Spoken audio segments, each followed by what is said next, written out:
নমস্কার বন্ধুরা, শুধু রান্নাবান্না নতুন আরেকটি পর্বে চলে এসেছি আমি নতুন একটা রেসিপি নিয়ে, যেটা হলো থানকুনি পাতার কাঁচকলা দিয়ে মাছের একটা পাতলা ঝোল, যেটা এখন ভীষণই শরীরের পক্ষে ভীষণই ভালো আর একদম ওষুধের মতো কাজ করবে। তো চলুন দেখিয়ে দিই আমি কী করে রেসিপিটা করলাম। এই জন্য আমি 2 পিস ফলই মাছ নিয়ে নিয়েছি। আপনারা চাইলে যে কোনো জ্যান্ত মাছ নিতে পারেন। যে মাছটাকে আমি লবণ হলুদ মাখিয়ে একটু ভেজে নেব। এবার আমি নিয়েছি থানকুনি পাতা। এই থানকুনি পাতাটা দেখুন আমি খুব ভালো করে পরিষ্কার করে ধুয়ে নিয়েছি। ধুয়ে এরকম হাত দিয়ে ছিঁড়ে ছিঁড়ে নিচ্ছি। থানকুনি পাতাটা কিন্তু আমি কাটিনি, এরকমভাবে হাত দিয়ে জাস্ট ছিঁড়ে ছিঁড়ে নিচ্ছি। এবার আমি নিয়েছি কাঁচকলা। যে কাঁচকলাগুলো আমি ডুমো ডুমো করে কেটে নিয়ে একটু জলের মধ্যে একটু হলুদ দিয়ে আমি একটু রেখেছিলাম কেটে কিছুক্ষণ, যাতে এই কাঁচকলার একটা কষ মতো সেটা একটু বেরিয়ে যায়। এবার আমি সর্ষের তেল দিয়ে দিয়েছি কড়াইতে, ভালো করে গরম করে ওর মধ্যে আমি মাছ দুটো একটু ভেজে নেব। মাছ কিন্তু আমি খুব বেশি ভাজবো না, কড়া করে একটু হালকা ভাজবো, আর তবে একদম হালকা আবার ভাজবো না। ঠিক এরকম অবস্থা আমি মাছ দুটো নামিয়ে নিলাম। এবার ঠিক ওই তেলের মধ্যে আমি রাঁধুনির এই রেসিপিটা করছি, আর রাঁধুনিতে কিন্তু অসাধারণ গন্ধ হয় আর খেতেও কিন্তু ভীষণ ভালো লাগে। তাই আমি হাফ চামচ রাঁধুনি ফোড়ন দিয়েছি, আর ওই তেলের ফোড়নের মধ্যে আমি দিয়ে দেবো কাঁচকলাটা। কাঁচকলাটা আমি নেড়ে চেড়ে নেব। কাঁচকলার গুণাগুণ তো প্রত্যেকেরই জানা আছে, যে কাঁচকলাটা কতটা ভালো, পেটের পক্ষে ভীষণই ভালো।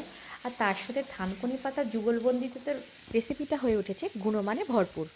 এবার এই রেসিপিটা, এই ঝোলটা যদি খাওয়া যায়, তাহলে আমি জানি, মানে আমি নিজেও খেয়ে দেখেছি, ভীষণই শরীরের পক্ষে ভালো, খেতেও কিন্তু দুর্দান্ত লাগে।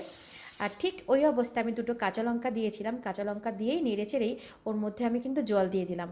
আর জলটা কিন্তু অবশ্যই গরম দিতে হবে, ঠান্ডা জল দিলে কিন্তু কাঁচকলাটা কেমন একটু শক্ত হয়ে থাকবে। এবার আমি ঝোলটা ফোটার অপেক্ষা করব। যখন ঝোলটা ভীষণ টকবক করে ফুটবে, ঠিক সেই অবস্থায় আমি থানকুনি পাতাগুলো দিয়ে দেবো। থানকুনি পাতাগুলো দিয়ে সাথে সাথে কিন্তু আমি লবণ হলুদ দেব, একটু পরেই আমি দেব। দেখুন এখন ফুটে উঠেছে, এবার আমি লবণ হলুদ দিয়ে দেব।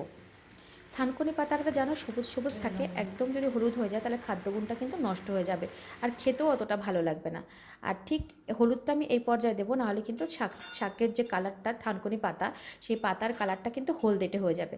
দেখুন পাতাটা কিন্তু সবুজ সবুজই রয়েছে। এই অবস্থায় আমি মাছ দুটো দিয়ে দিলাম। এই রেসিপিটা কি ওভার কুক করা যাবে না কিন্তু, তাহলে খাদ্যগুণটা একদম নষ্ট হয়ে যাবে। যখন দেখবো যে কাঁচকলাগুলো গলে গেছে, থানকুনি পাতাগুলোও গলে গেছে, তখন আমি মাছটা দিয়ে দিলাম। এবার আমি দুটো চেরা কাঁচা লঙ্কা দিয়ে দিলাম। দেখুন তৈরি হয়ে গেছে আমার কাঁচকলা দিয়ে থানকুনি পাতার ঝোল। এই ঝোলটা খেলে যাদের পেটের প্রবলেম, তারা পেটের মধ্যে ভীষণ একটা শান্তি অনুভব করবেন।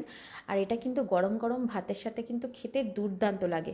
এই রেসিপিটা কেমন লাগলো অবশ্যই জানাবেন, আর ভালো লাগলে অবশ্যই লাইক, কমেন্ট আর সাবস্ক্রাইব করবেন। আজকের জন্য টাটা, ফিরে আসবো নতুন কোনো রেসিপি নিয়ে।